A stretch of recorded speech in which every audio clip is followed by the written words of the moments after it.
মুগ্ধর মা বলছিল যে আমার ছেলেটা বারবার জুতা হারিয়ে ফেলে, কিন্তু এবার মৃত্যুর পরে এত জায়গায় লাশ নিয়ে যাওয়া হলো, কিন্তু আমার ছেলেটা এবার জুতাটা হারায়নি। তো এই আবেগী বাঙালি বলেই আসলে এরকমটা সম্ভব হয় আমার কাছে মনে হয়। এজন্যই আসলে ৭১-এও আমরা স্বাধীনতা পেয়েছি। আপনার মায়ের পায়েস মিস করেন? হ্যাঁ করি, সব কিছুই করি। কাজ হারানোর ভয় ছিল না আপনার? অবশ্যই না, মানে কাজ হারানোর ভয় এখানে কোত্থেকে থাকে? কিছুটা তো হয়েছেই ভাঙচুর, সেটা অস্বীকার করার জন্যই। সেটা শুধু হিন্দুদের বাড়িও না, যেমন মাশরাফি তো আসলে হিন্দু না। আমার হয়তো টানটা একটু বেশি কাজ করেছে, কারণ আমি তো ওই জায়গাটা আমি দেখতে পাচ্ছি ছবি। এখন যে ছবিটা আমি দেখছি পানিতে ডুবে আছে, ওই জায়গায় তো আমি হেঁটেছি, খেলেছি। মুরব্বি ড্যাশ, নাটক ড্যাশ, নাটক কম করো প্রিয়, এই ওয়েট ড্যাশ। ও আচ্ছা, এই wait, it's my turn now. মায়ের বুকটা খালি করে দাপিয়ে বেড়াও তুমি কোন সুখে, রাজাকার মারছো না তো, ওরা বাংলা মায়ের দামাল ছেলে। দর্শক, দ্য টক রুমের আজকের অতিথি মিষ্টি একটা মেয়ে। শুধু মিষ্টি মেয়ে না, তিনি কিন্তু মিষ্টভাষীও। এই যে এই চেয়ারটায় সাধারণত আপনারা তাকে দেখেন, তবে আজকে উপস্থাপিকার চেয়ারে তিনি নন, তিনি আছেন গেস্টের চেয়ারে। কেমন আছেন? হ্যালো, ভালো আছি। আচ্ছা, আপনি কি ইন্ট্রোভার্ট? আমি কি ইন্ট্রোভার্ট? কি মনে হচ্ছে? সবার কাছ থেকে শুনছিলাম যে আপনি নাকি একটু ইন্ট্রোভার্ট, আসার পরে একদম শিওর হয়ে গেছে। ওকে, তাহলে তুমি যেহেতু বলেই দিয়েছো তাহলে সেটাই সই। একদম, কিন্তু ক্যামেরার সামনে তো আপনার এই ইন্ট্রোভার্ট ব্যাপারটা বোঝা যায় না। সেটাই তো আসলে আমাদের হয়তো কাজ, ব্যক্তিগত ইমোশনটাকে ছাপিয়ে কাজটা করা। আচ্ছা, অদ্ভুত উটের পিঠে চলছে বাংলাদেশ, এই কথাটা আসলে আপনি কেন গণমাধ্যমে বলছেন? ও একটা নিউজ মনে হয়, একটা গণমাধ্যমে আপনি বলেছেন যে অদ্ভুত উটের পিঠে চলছে বাংলাদেশ। কেন মনে একটা লেখা আছে, এটা আসলে আমার কথা তো নয়। অদ্ভুত উটের পিঠে চলেছে স্বদেশ, আমরা এই বাক্যটা সবাই জানি। সেটা আসলে একটা ইন্টারভিউর জন্য আমার সাথে কথা হচ্ছিল সাংবাদিক ইমরুল নূরের, ওর সাথে ক্যাজুয়ালি যখন আলাপ করছিলাম, প্রসঙ্গটা ছিল বাংলাদেশের টেস্ট সিরিজ, পাকিস্তানে সাকিব ভালো পারফর্ম করছে এবং একই সাথে সে যখন মাঠে পারফর্ম করছে দুর্দান্ত, সেই সময়টা আমাদের এখানে আলোচনা হচ্ছিল যে তার মার্ডার কেসের ব্যাপারে, সবাই জানে সেটা শিরোনাম হচ্ছিল। তো ওই ব্যাপারটা নিয়েই বলছিলাম যে এমন অদ্ভুত কিছু হচ্ছে চারদিকে, আসলে দেখে অনেক সময় মনে হচ্ছে যে থাকে না যে অদ্ভুত উটের পিঠে চলেছে স্বদেশ, একটা লাইন পড়েছিলাম ছোটবেলায়, ওটা মনে পড়ে যাচ্ছে, বাট আশা করি সব ঠিক হয়ে যাবে, এরকম ছিল কথাটা, পরে লেখায় উঠে এসেছে আর কি। এই যে একটা হত্যা মামলা হয়েছে সাকিব আল হাসানের উপরে, এই বিষয়টায় আপনার মতামতটা কি? আসলে এটা কি ঠিক বা যথাযুক্ত? এটা আসলে ওই যে একটু হাস্যকর একটা ব্যাপারই বটে জিনিসটা, বা এটা কেউই আসলে ভালোভাবে গ্রহণ করেনি, সেটা কম বেশি সবাই সেই মতামতটা দিয়েছেও। It doesn't make any sense.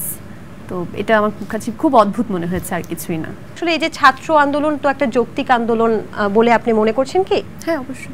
সেই আন্দোলনে যখন আসলে মাশরাফি বিন মুর্তজা একটু নিশ্চুপ ছিল, তখন কিন্তু বিক্ষুব্ধ জনতা যখন এই যে ৫ আগস্টের পরে বা ৩৬ জুলাইয়ের পরে তার বাড়িতে ভাঙচুর করে, এই বিষয়টাকে আপনি কিভাবে দেখছেন? আমি সেটাও ভালোভাবে দেখছি না অবশ্যই। মানে কোনো রকম ভাঙচুর, কারো বাড়িতে আক্রমণ করা, সেটা যেই হোক, এটা আমি কখনোই সাপোর্ট করি না, ওটা নিয়েও কথা বলেছি। বাট আন্দোলনের সময়টায় মানুষের ইমোশনটা অন্যরকম ছিল এবং আন্দোলনের প্রথম থেকে আমি আন্দোলনের পক্ষেই ছিলাম, বেশিরভাগ মানুষই তাই ছিল।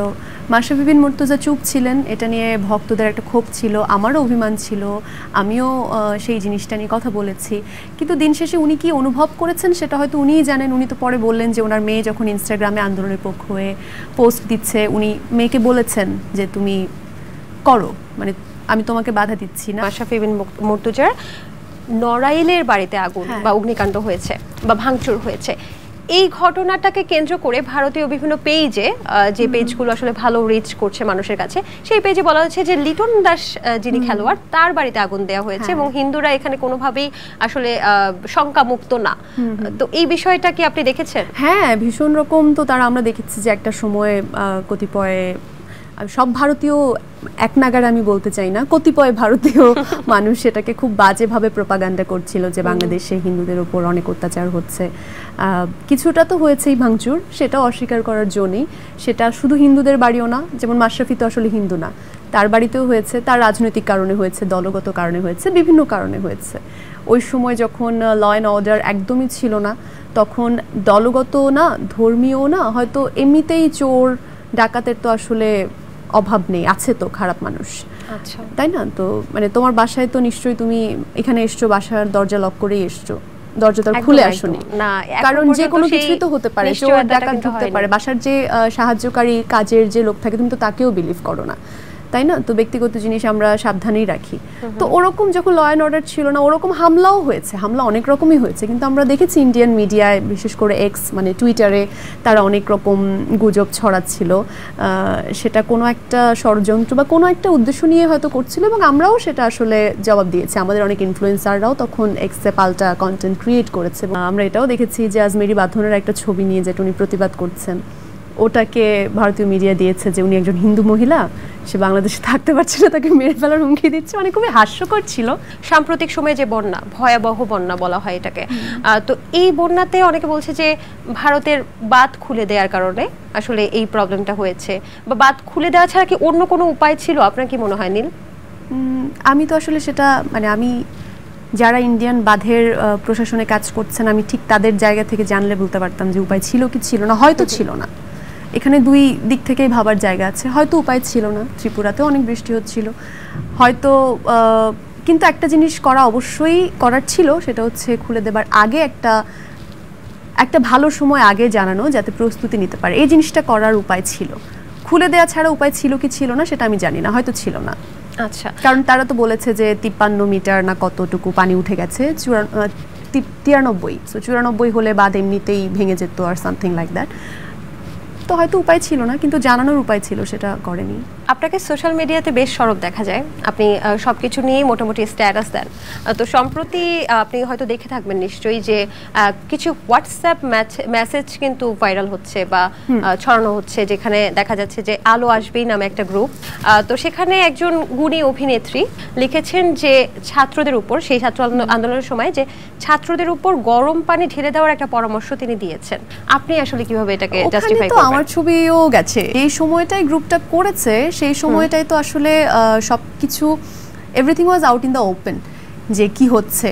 পুলিশ তো স্টুডেন্টদেরকে গুলি করছিল, এটা তো খুবই, এটা সবাই দেখেছে। তো আমার কাছে জাস্ট একটা জিনিসই মনে হয় যে এর আগে কে কোন দল করতো, কার কোন দলকে ভালো লাগতো, সেটা টোটালি ডিফারেন্ট। সে জায়গায় অনেক মতভেদ থাকতে পারে, অনেক তর্ক হতে পারে, তোমার দলের এটা খারাপ, তুমি আমাকে বলতে পারো আমার দলের এটা খারাপ, যদি আমি ব্যক্তিগতভাবে কোনো দল করি না, জাস্ট অনেকের মধ্যে মতবিরোধটা থাকতেই পারে। কিন্তু একটা সময়ে যখন আসলে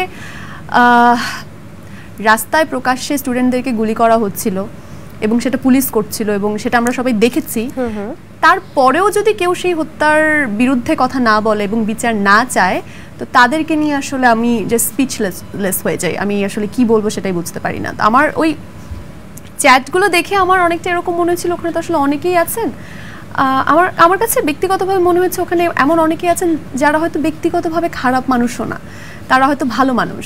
তারা হয়তো অনেকেই এরকম আছেন যে হয়তো অনেকে হয়তো চাপে পড়ে হয়তো ছিলেন গ্রুপে, অনেকে হয়তো গ্রুপে খুব একটা অ্যাক্টিভও ছিলেন না, অনেকে হয়তো এমনও আছেন যে জাস্ট থাকে না আমার সারাউন্ডিং, আমি যে সারাউন্ডিংয়ে থাকি, আমার আশেপাশে যারা থাকে, শিল্পীরা যাদেরকে আমি আইডল মনে করি, যারা অনেক শিক্ষিত, যারা অনেক সংস্কৃতি মনা, তাদেরকে দেখি, তো তারা যদি বলছে এটা ঠিক, তাহলে মনে হয় এটাই ঠিক, মানে নিজের সেন্সটা কাজে না লাগিয়ে। আমরা তো আসলে তাদেরকে এরকম অনেকে আছে, মানে ওখানে তো অনেক মানুষ আছে, তো প্রত্যেকটা মানুষের সাইকোলজি তো আপনি আসলে ঢালাওভাবে বিচার করতে পারবেন না। তবে ওখানে এমন কয়েকজন মানুষ আছে যারা খুব বাজেভাবে স্ট্যান্ডটা নিয়েছিল এবং যারা খুব আসলে ওই যে আন্দোলনের বিরুদ্ধে ছাত্রদেরকে মারার পক্ষে কথা বলছিল। সো ওটা দেখে ভীষণ কষ্ট পেয়েছি এবং ওটা দেখে আরও মানে লজ্জা লেগেছে নিজের কাছে, কারণ তাদেরকে তো আসলে আমরা অনেক শ্রদ্ধা করি। সেখানে ছবি দেখলাম যে ওই যে গাড়ি পোড়ানো, মেট্রো রেলের বা হয়তো বিটিভি পোড়ানো, এগুলো নিয়ে কথা হচ্ছে, কিন্তু একটা স্টুডেন্টকে যে মেরে পুলিশের গাড়িতে করে মানে টেনে হিঁচড়ে নিয়ে যাওয়া হয়েছে, ফালানো হয়েছে, ইয়ামিন ওর নাম, ও এমআইএসটির একজন স্টুডেন্ট, তো সেটা দেখে আমি সবচেয়ে বেশি শকড ছিলাম। সেটা সম্ভবত 18 জুলাইয়েরই ঘটনা।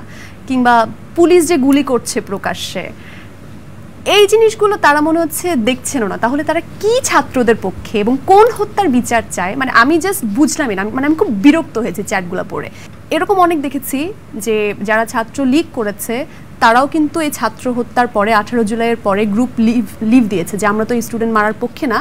তারা গ্রুপ লিভ দিয়ে তারা ওইটাই বলছি, পদত্যাগ করে গ্রুপ লিভ দিয়ে তারা কিন্তু আন্দোলনে সামিল হয়েছে, আন্দোলনে সামিল হোক না হোক তারা কিন্তু পদত্যাগ করেছে অনেকে, তো আমি তাদেরকে রেসপেক্ট করি, তারা কিন্তু সাবেক ছাত্রলীগ।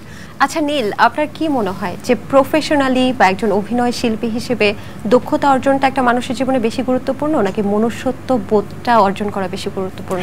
দুইটাই গুরুত্বপূর্ণ, মানে কিন্তু সবার আগে অবশ্যই মনুষ্যত্ব, সেটা তো প্রফেশন যেটাই হোক, what ever the profession is, মানুষ তো আগে হতে হবে, সবার আগে প্রকৃত মানুষ হতে হবে। যদি এই বৈষম্য বিরোধী ছাত্র আন্দোলনটা সফল না হতো বাই এনি চান্স, তাহলে আপনার কি কোনো লাইফ রিস্কের হুমকি বা কোনো?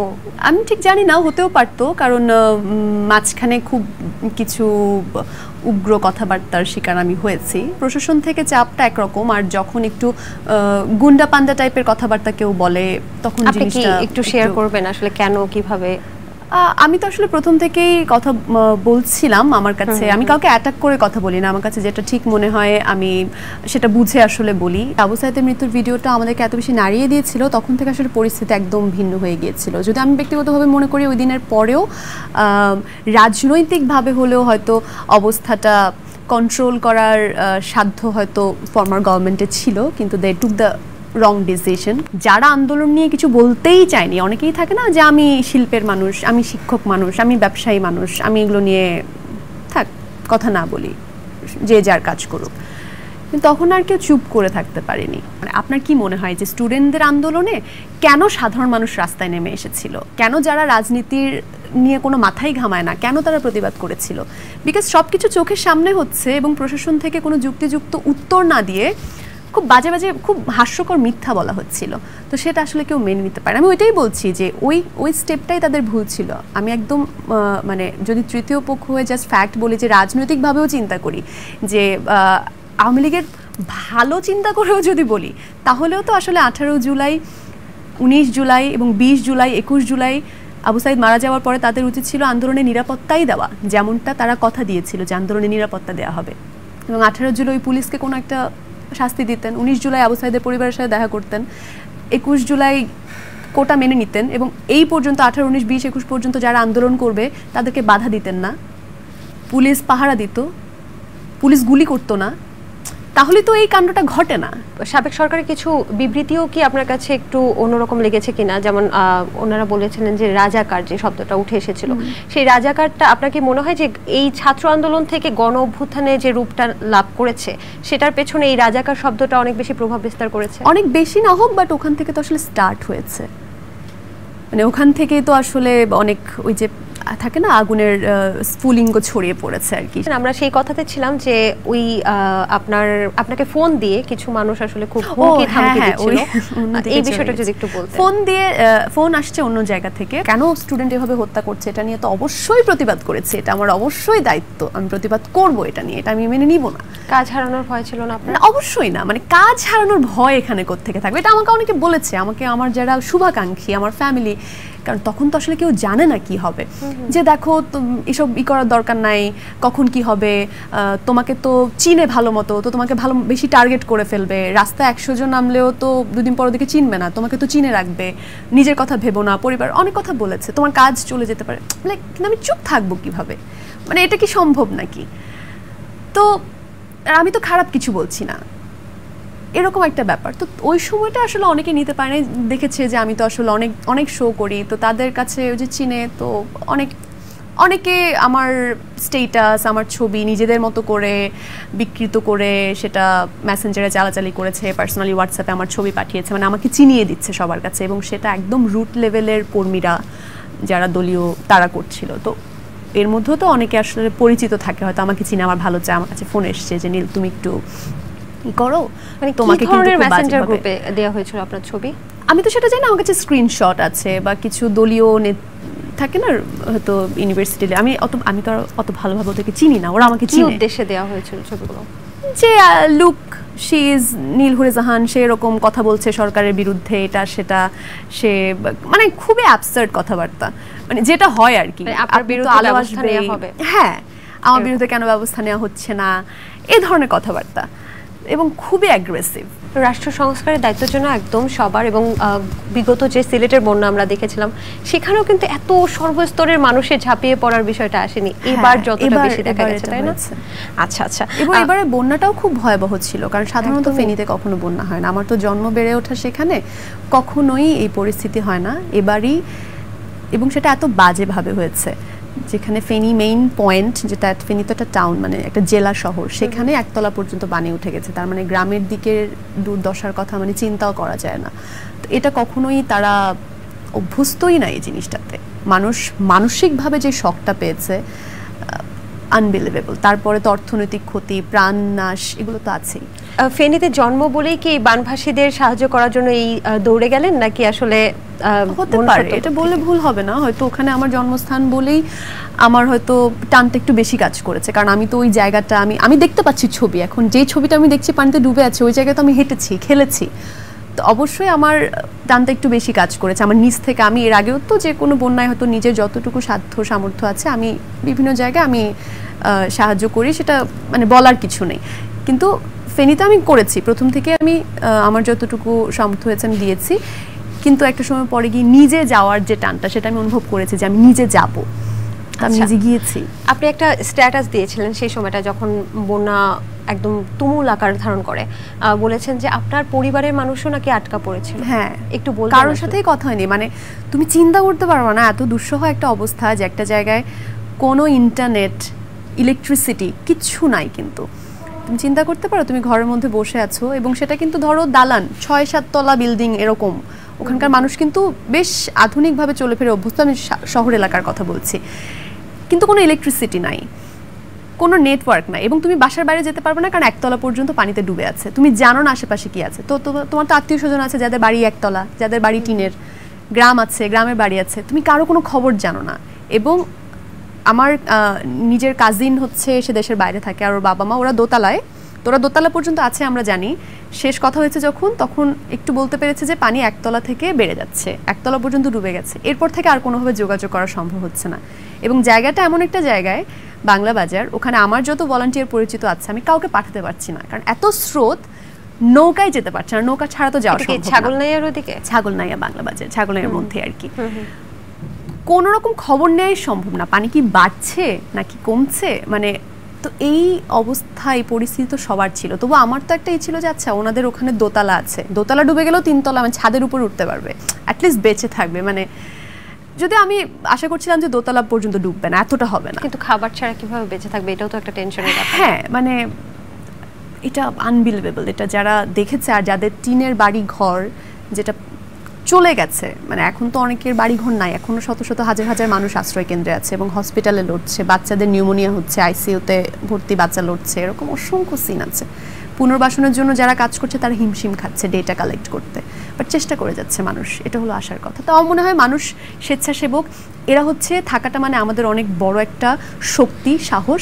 সেই সাথে প্রশাসনকে অনেক বেশি শক্ত একটা ভূমিকা পালন করতে হবে, যাতে এই যে হাজার হাজার মানুষের কোটি কোটি টাকা তারা দিয়েছে, এই যে তুমি তো বললে যে রিক্সাওয়ালা 22,000 দিয়েছে, একজন মহিলা কানের দুল খুলে দিয়েছে, একজন ভিক্ষুক 10-20 টাকা দিয়ে যাচ্ছে তার, তো এটা যাতে আসলে সাহায্য যাদের দরকার তাদের কাছে যাতে সবার কাছে পৌঁছায় ঠিক মতো। প্রশাসনও যদি সাহায্য করে স্বেচ্ছাসেবকদের, এবং স্বেচ্ছাসেবকরাও সাহায্য করে, সবাই মিলে আসলে যদি পৌঁছে যায়, সেটাই হবে আসলে সবচেয়ে বড় ব্যাপার। ছাত্র আন্দোলন এবং এই যে বন্যা পরিস্থিতি, সবকিছুতে তো প্রবাসীদের একটা বড় ধরনের ভূমিকা আছে। হ্যাঁ, এই ব্যাপারে কিছু বলতে চান? অবশ্যই, মানে দেশের বাইরে থেকে হয়তো একটা অন্যরকম টান হয়, আমি জানি না, সবারই তো টান থাকে, কিন্তু ওখান থেকে নিজে দাঁড়িয়ে কিছু করতে না পারার কষ্টটা মনে একটু বেশি। আমি সবসময় আসলে তাদেরকে দেখি যে তারা এত বেশি ইনভলভড হয়। আমি যখন দেশের বাইরে, তখন আমার কাছেও কল এসছে, নীল কোনো তো নেটওয়ার্ক নাই, দেশে কারোর সাথে কথা বলতে পারছি না, তুমি কোনো খবর পাচ্ছ কিনা, কি করতে পারি। এই যে স্টুডেন্টদের ওরা আহত হচ্ছে, চোখ অন্ধ হয়ে যাচ্ছে, যে হাত পা হয়ে যাচ্ছে, ওদের তো ট্রিটমেন্ট লাগবে, টাকা দিব, কাকে দিব বলো, তুমি একটু করে দাও। মানে এই যে তাদের যে একটা আকুতি, বা বন্যার সময় আমরা তো আসলে দেখেছি আন্দোলনের সময়টায় প্রবাসীরা কি করেছে আসলে আন্দোলনটাকে সফল করার জন্য। আরব আমিরাত তো প্রায় 57 জনের মতো তারা নিজেরাই জেলে চলে গেল ওখানকার আইন অমান্য করে। তো বাংলাদেশি আসলে মানুষরা সবসময় খুব আবেগী, এটা যেমন আমরা অনেক সময় হুজুগে বাঙালি বলে নেগেটিভ অর্থেও বলি, যে একটা কিছু পেলেই হলো, ছোটে ওটার পেছনে আবেগী জাতি বলে। আপনি কি বুঝতে পারছেন মানে বাঙালি মানুষ কি পরিমাণ আবেগী এবং কি পরিমাণ সহজ সরল? এই যে আপনি বললেন যে আরব আমিরাতে যারা হচ্ছে শুধুমাত্র স্টুডেন্টদের উপর যেন গুলি না চালানো হয়, অন্যায়ভাবে তাদেরকে যেন না মারা হয়, সেই কারণে তারা একসাথে সংঘবদ্ধ হয়ে আন্দোলন করা শুরু করেছে। ওখান থেকেই তারা আন্দোলন করছে এবং সেটার ফলশ্রুতিতে কি হয়েছে, তারা আরব আমিরাত, ইউএস এর প্রত্যেকটা স্টেটে, সুইজারল্যান্ড, সুইডেন, এভরিওয়্যার 10 জন থাকলে 10 জন দাঁড়িয়েছে, 100 জন থাকলে 100 জন দাঁড়িয়েছে, মানে অন্যরকম ভাবে সাপোর্ট দিয়েছে। তো এই আবেগী বাঙালি বলেই আসলে এরকমটা সম্ভব হয় আমার কাছে মনে হয়। এজন্যই আসলে 71-এও আমরা স্বাধীনতা পেয়েছি, এজন্যই আরও আগে যদি 52-র কথাও বলি সেটাও সফল হয়েছে, এজন্য 90-এও স্বৈরাচার বিরোধী আন্দোলন সফল হয়েছে। 36 জুলাইয়ের পর উপস্থাপিকা হিসেবে আপনার বাক স্বাধীনতা ফিরে এসেছে? এটা আমি কিভাবে বলবো জানি না, এটা আমার ব্যক্তিগতভাবে আমার বলাটা কি হবে আমি সেটাও জানি না, কারণ বেশিরভাগ মানুষ মনে করছে বাক স্বাধীনতা ফিরে এসেছে। আপনি কি মনে করছেন বেশিরভাগ মানুষ? আমি মনে করছি, দেখো আমি ওই জন্য বলছি এটা একটু ট্রিকি, তা আমি একটু বুঝে শুনে বলতে চাই, কারণ আমি কিন্তু এই শুধু আন্দোলনের সময় বলি নাই। আমি এর আগে যখন সাংবাদিক কাজল, আমি জানি না যে উনি গুম হয়েছিলেন, তো ওই সময় তখন তার ছেলে পলক একাই লড়ে যাচ্ছিল, তো ওই সময় শুধুমাত্র আশফাক নিপুণ এটা নিয়ে কথা বলতেন, এবং অনেস্টলি আমি স্বীকার করছি আমি জানতাম না আসলে কি হচ্ছে, কিন্তু আমি অনেকদিন দেখছি আশফাক নিপুণ প্রতিদিন এটার আপডেট দিচ্ছে যে এখনও সাংবাদিক কাজলকে ফিরে পাওয়া যায়নি।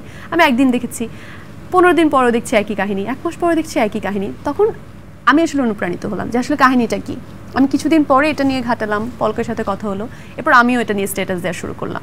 তখন অনেক শুভাকাঙ্ক্ষী, কোনো সরকার বা প্রশাসন, পুলিশ, কেউ না, আমাকে অনেক শুভাকাঙ্ক্ষী ফোন দিল, নক দিল, নীল এটা নিয়ে কথা বলো না, তুমি এটা নিয়ে কেন কথা বলছো, এটা সরাও। তো আমার খুব রাগ লেগেছে। এটা মানে কিন্তু বাক স্বাধীনতা নেই, আমি সেটা বুঝতে পেরেছি, কিন্তু আমার রাগ লেগেছে যে আপনি এটা কেন বলবেন, আমি তো একটা ভালো কথা বলছি, তো আপনি আমাকে এটা বলছেন মানেই তার মানে কি এইটা সত্যি যে আমার স্বাধীনতা নাই বলার? তো বলছে না দেখো পরিস্থিতি ভালো না। আমি তো এটা শুনবো না, কারণ আমি কেন এই কথা বলছি যে স্বাধীনতা ছিল কি ছিল না বাক স্বাধীনতা আমি জানি না, কারণ আমি মানিনি।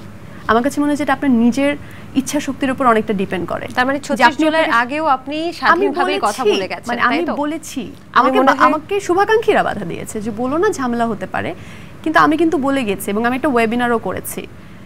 এখন আলহামদুলিল্লাহ আমার কিছু হয়নি। এরপরেও যখন এই যে কার্টুনিস্ট এবং লেখক যে কিশোর এবং মুশতাক তাদেরকে নিয়ে যখন হলো, আমি তখনও কথা বলেছি, তখন আমি মেসেজ পেয়েছি নীল রিমুভ দ্যাট স্টেটাস। বলে কেন? আমি মেনে নেইনি। অনেক গুরুত্বপূর্ণ কথা বললাম, আমরা এখন একটা গেম খেলি। ওরে বাবা, জেনারেশন জি বলে, এই জেনারেশন, আপনি তো এই জেনারেশনে পড়েছেন কি? আমি এটা বললেই তো হ্যাঁ না, এখানে কিন্তু মৌসুমী মৌ বসেছিল আমাদের এই সিটে, সে কিন্তু তার বয়স বলে দিয়েছে, আপনি চাইলে কিন্তু বলতে পারেন। আমি অল্পের জন্য সেটা থেকে পিছিয়ে গেছি, জেনজি থেকে 1.5 বছর আগে, সো ইউ ক্যান কাউন্ট। ওকে, তো জেনজি, আমি জানি যে আপনি সোশ্যাল মিডিয়াতে সরব, আপনি তো জানছেন যে জেনজি আসলে কি কথা বলে, তাই না? অনেক ধরনের অনেক কথা বলে। তো আমি দেখি আপনি আসলে কতটা জানেন এখনকার ভাইরাল টপিক সম্পর্কে। আমি আপনাকে শূন্যস্থান পূরণ করতে বলবো, একটু মজার চলে, ঠিক আছে? মুরব্বি ড্যাশ, ওই ড্যাশ না প্লিজ, ওই মামা না প্লিজ। ওয়াও, এটা আমার খুব ফেভারিট।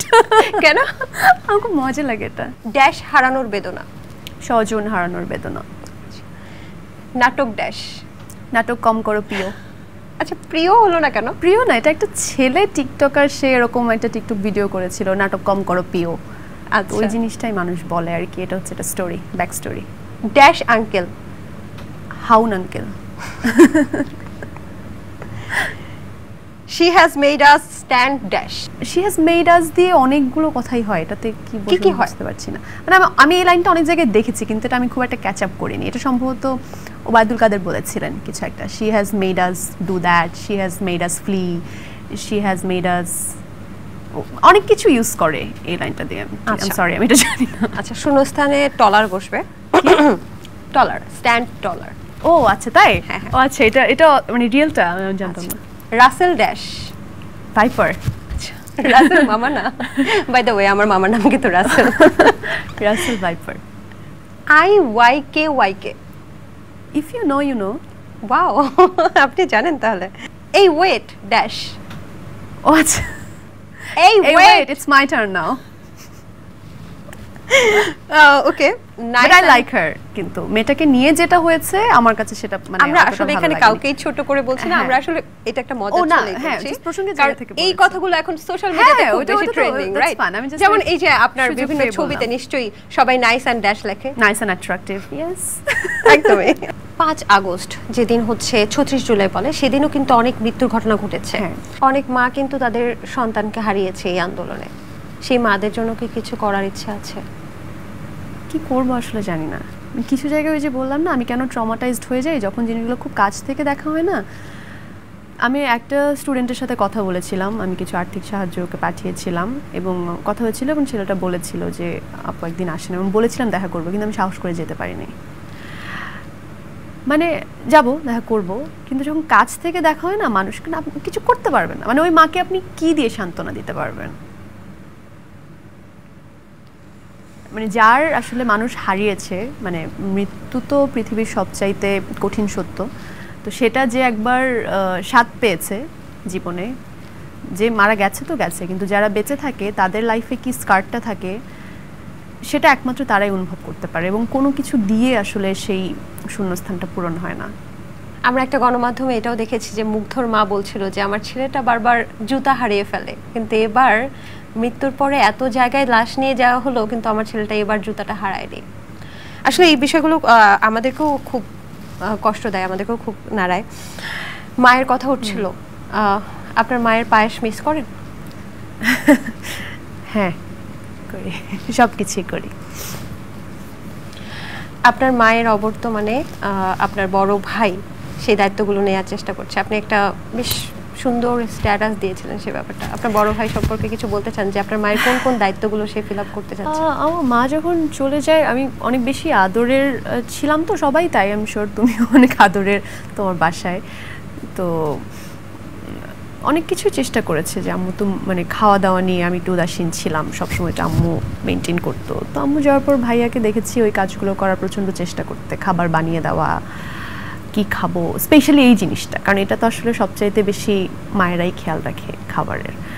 তো আমার ভাই নিজে ফ্রুটস কেটে দিয়ে, নিজে খাবার বানিয়ে রান্না করে নিজে খাবার বেড়ে দেয়, আমি খাচ্ছি, পাশ থেকে পানি ঢেলে দেয়, সর্বোচ্চ চেষ্টা করে যাতে আমি ঠিকঠাক থাকে। মানে আমি বুঝি যে খুব চেষ্টা করছে যাতে আম্মু যে যত্নটা করতো ওই যত্নটা যাতে আমি কিছুটা হলেও পাই। যাই হোক, অনেকটা সময় আমরা পার করে এসেছি ওইটা থেকে। চরকির একটা ওয়েব ফিল্ম করেছেন আপনি, নিঃশ্বাস, আমি যদি ভুল না করে থাকি, এবং দীপ্ত প্লেরও একটা কাজ করেছেন, ক্রিমিনালস। এই দুটো কাজের অভিজ্ঞতা কেমন? ভালো। চরকিতে তো তখন আমি চরকিতে জব করতাম, ওই সময় রাফি আমাকে বললো যে একটা ক্যারেক্টার আছে তুমি করো। তা আমি একটু সুযোগ পেলে আর ভালো ক্যারেক্টারের কথা আমাকে বললে আমি করতেই চাই। অনেক প্রেশার ছিল, তাও শুটিংটা করেছিলাম, ভালোই লেগেছিল। আর ক্রিমিনালস করতে মজা লেগেছে, কারণ গল্পটা খুব ইন্টারেস্টিং ছিল, মানে খুবই ইন্টারেস্টিং গল্প ছিল। আমার চরিত্রটা ছিল একজন হিন্দু মধ্যবিত্ত গৃহিণীর। তো এটা কিন্তু আপনাকে বলেছে আপনি হিন্দু কিনা। এটা কেমন ফিল করেছেন? মজা লেগেছে, আমি দেখেছি ওখানে, আবার দেখছি অনেকে কমেন্ট করছে যে আরে এটা ওনার চরিত্র। আচ্ছা, মজাই লাগে, ভালো লেগেছে খুব। যারা এখনো ক্রিমিনালসটি দেখেননি তারা কিন্তু অবশ্যই দীপ্ত প্লের মাধ্যমে আপনারা দেখে ফেলতে পারেন, তাই না? তবে একটা বিষয়, যে অভিনয় কেন নিয়মিত দেখা যাচ্ছে না আপনাকে? অভিনয় নিয়মিত কেন দেখা যাচ্ছে না সেটা তো জানি না, কারণ আমি আসলে প্রোগ্রাম নিয়েই একটু ব্যস্ত থাকি, এটাও আছে। আর যেহেতু শুরু থেকে অভিনয়ের সাথেই মানে একটা তো ট্র্যাক থাকে, আমার ট্র্যাকটা যেহেতু ওইটা না, সো ওই র্যান্ডম কাজ করাও হয় না। তাও তো করা হয়, টুকটাক তো করেছি যখন সুযোগটা পেয়েছি, সময়টা পেয়েছি, খুব কম যদিও। নিঃশ্বাস করার পরে দীর্ঘদিন আর কিছু করিনি। এরপর দীপ্তরটা যখন করলাম তখন একটা ওয়েব সিরিজের কাজও করেছি, ওটা একটা অনেক ভালো একটা কাজ হতে পারতো, কিন্তু ওটা যাই হোক, ওটা এখন হয়তো আসবে না, দেখি সামনে হয়তো আর একটা দুটো কাজ করব। বাহ, চমৎকার। ছোট ছোট কয়েকটা গেমস খেলার পর আমরা আজকে অনুষ্ঠানটা শেষ করব। ওকে, ইয়েস অর নো অ্যানসার দিবেন, ঠিক আছে? ছ্যাঁকা খেলে আপনি ভালো লিখতে পারেন? ইয়েস, এটা সবার। নীল চোখে গ্লিটার ইউজ করতে পছন্দ করে? নো। নো, আমি আইশ্যাডোই খুব কম পছন্দ করি। আচ্ছা, নীল হুড়েজাহান রাস্তার ফুচকা আর ঝালমুড়ি খেতে পছন্দ করে? ঝালমুড়ি খুবই, তবে ফুচকার থেকে বেশি ভেলপুরি। উপস্থাপনা থেকে অভিনয়ের রেমুনারেশন বেশি পায়? না, উপস্থাপনায়। মনে মনে মৌসুমী ময়ের সাথে জেলাস করে? না, আমি কারোর সাথেই জেলাস করি না। নীলের গোপন কথা তার প্রিয় বান্ধবীকেও শেয়ার করে না? কাইন্ড অফ ট্রু কিছু কিছু সময়। নীল লেট করে বান্ধবীদের সাথে দেখা করতে গেলে? ডিপেন্ডস, না দেখা করার ডেট থাকলে আমি লেট খুবই কম করি, কিন্তু দেখা যায় আমি ডিচ করে আমি বাসায় বসে থাকি অনেক সময়, দেখা করি না। বন্ধু বান্ধবদের সাথে, হ্যাঁ আমার ফ্রেন্ডের সাথে আমার এখনো ঝগড়া হচ্ছে যে আমি লিখছি তুমি পাত্তা দিচ্ছ না। নীল ছ্যাঁকা দিতে ভালোবাসে? না, আমি মানুষকে কষ্ট দিতে পারি না, এটা আমার একটা, এটাকে কি বলে, নীল লুকিয়ে লুকিয়ে জায়েদ খানের ডিগবাজি দেখতে পছন্দ করে? লুকিয়ে লুকিয়ে দেখি না, যখন দেখেছিস চোখের সামনে এসেছে দেখেছি, মজা পেয়েছি। নীলের প্রিয় নায়ক ইমরান হাশমি? ইমরান হাশমির অ্যাক্টিং ভালো এবং কিছু কিছু ছবি ভালো, তার মুভির গানগুলো ভালো। প্রিয় নায়ক না, আমার প্রিয় নায়ক না। এবার প্রশ্ন, রাতে ঘুমাতে যাওয়ার আগে কার কথা বেশি মনে পড়ে? রাতে ঘুমাতে যাওয়ার আগে আমি সৃষ্টিকর্তাকে মনে করি, মা বাবাকে মনে করি, প্রিয় মানুষদের মনে করি, এই তো। পৃথিবীর কোন দেশ আপনার কাছে সবচেয়ে সুন্দর? নিজের দেশের প্রতি তো একটা মানে বায়াসনেস থাকবেই। বাংলাদেশ অবশ্যই ভীষণ সুন্দর, কারণ এটা আমার নিজের দেশ, আর একই সাথে আবার পৃথিবীটাও তো আমাদেরই, যদি মহাবিশ্বের কথা চিন্তা করেন। এত নিউট্রাল কথাবার্তা, নিউট্রাল প্রশ্নের উত্তর, আমি কোনটাতেই কিন্তু একদম ফিক্সড প্রশ্ন উত্তর পাচ্ছি না। আপনি এক দেশের সীমার এখানে ভাবছেন, যদি এলিয়েন যদি সত্যি হয় কখনো, তখন তো আপনি পৃথিবীকে নিয়ে ভাববেন যে পৃথিবী আমার। আর সব দেশ, অনেক দেশ তো ঘোরা হয়নি, অনেক দেশই আসলে সুন্দর এবং অনেক দেশেই অনেক সবুজ আছে। কার উপস্থাপনা আপনি সবচেয়ে বেশি পছন্দ করেন? কার উপস্থাপনা সবচেয়ে বেশি পছন্দ করা? এলেন DeGeneres, my most favourite one. এবং আমি কিন্তু এবার ইউএসএ ট্যুরে সিয়াটেল গিয়েছিলাম শুধুমাত্র এলেনের শো দেখার জন্য। ফর দ্য ফার্স্ট টাইম আমি এলেনের স্ট্যান্ড আপ শো দেখেছি এবং this is her last tour. এবং আমি এখনও এটা মানে এমন, এরপর তো আন্দোলন অনেক কিছু যাচ্ছে, তা আমি শেয়ারও করতে পারিনি, সেই সুযোগটাও পাইনি, এবং ওখানে ছবিও তোলা যায় না, তো ছবিও তুলতে পারিনি। But it was different experience, আমার বাকেট লিস্ট চেক।